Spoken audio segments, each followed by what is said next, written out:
Hello everyone, my name is Daniel Hillisland. I'm going to tell you a story about communication. I joined the Navy in 2000, July of 2000, and went to school in Florida for aviation electronics tech for about 6 months.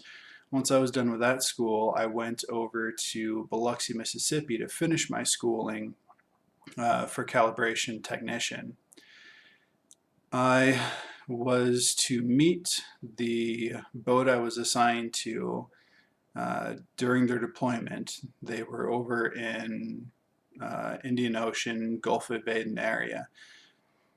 I flew into Bahrain September 10th, 2001. So that was a very interesting short stay there I had. When I got out to my boat, given the amount of stuff that was going on, I just kind of buried myself in work, didn't really do anything else, was just concerning myself with learning my job as it was on the boat, in my shop, and learning where everything was on the boat itself, food, berthing, work. So about a month goes by and I'm just bopping right along. I'm coming back from lunch and I walked past a couple of E6s, enlisted guys. Didn't work in my shop, just kind of knew me as the new guy that had just come in and told me that I needed to go call my parents. Okay, I'll get right on that. I get a little bit further and I get stopped by a chief petty officer in E7 who says, "Hey, you're Hilson, right?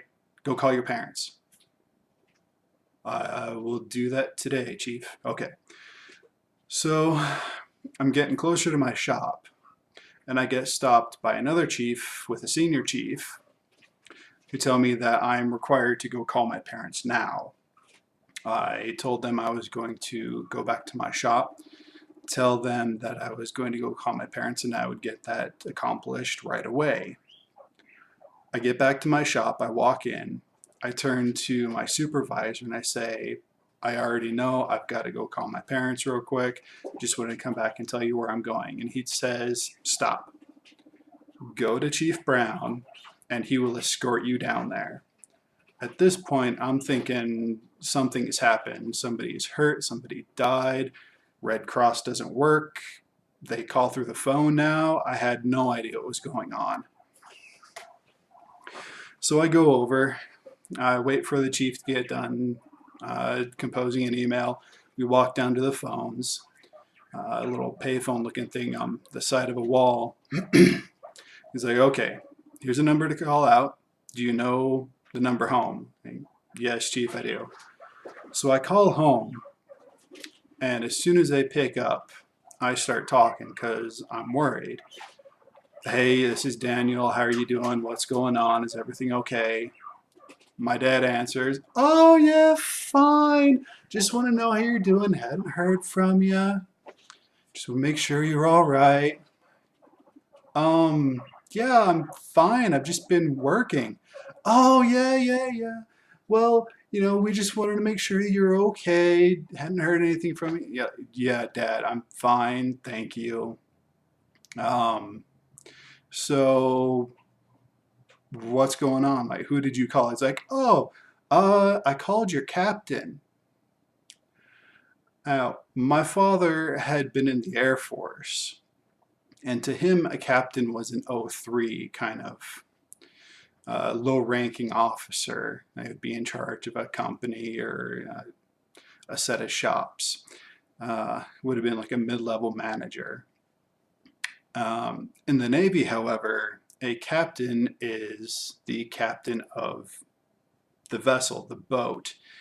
He is in charge of absolutely everyone on there. And on an aircraft carrier, you've got about 5,000 people when you're underway.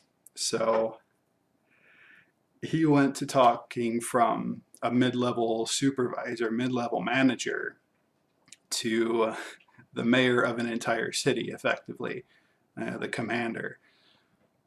And he said that he had just pulled up the website for the Carl Vinson, pulled the first name and number he found off there, and called them directly. So my captain of the ship I had been recently arrived to had to field a call from my father asking how I was doing, whether or not I ever got on the boat, and why I hadn't contacted them. So the captain told his XO to have me call my parents, and he told the command master chief, the top rated enlisted service member for the boat, to instruct me to call my parents. And this trickled down the entire way from the commanding officer to the executive officer to the maintenance officer to the company commander to the lieutenants in charge of the shop, and all the way through the entire senior enlisted chain. Command master chief, the master chiefs, the senior chiefs, all the chiefs, and probably about a third of the E6s and E5s that were on the boat, because they're all maintenance types and it just filtered through the entire chain of command. So I got done talking with them. I was talking with my chief, and he told me that I was required to communicate with my parents at least once a month. And it would be in my own best interest if I did it about 2 weeks at a time, just, email, phone call, do something. And the captain did not want to have to field calls from concerned parents about sailors that should know to talk to the people they love, especially right after 9/11.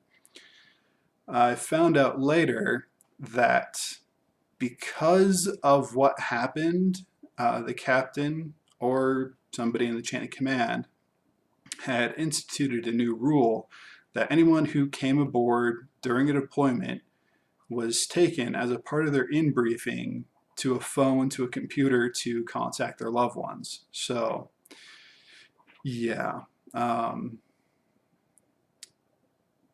Communication is important.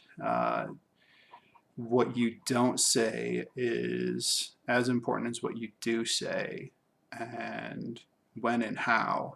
So just food for thought. And if anybody's deployed, going to deploy, just came back from a deployment, call everyone. Just let them know you're all right. Very simple. Doesn't take that much time. But that's my little story about communication. Setting precedent one accident at a time. Thanks, and everybody have a nice day.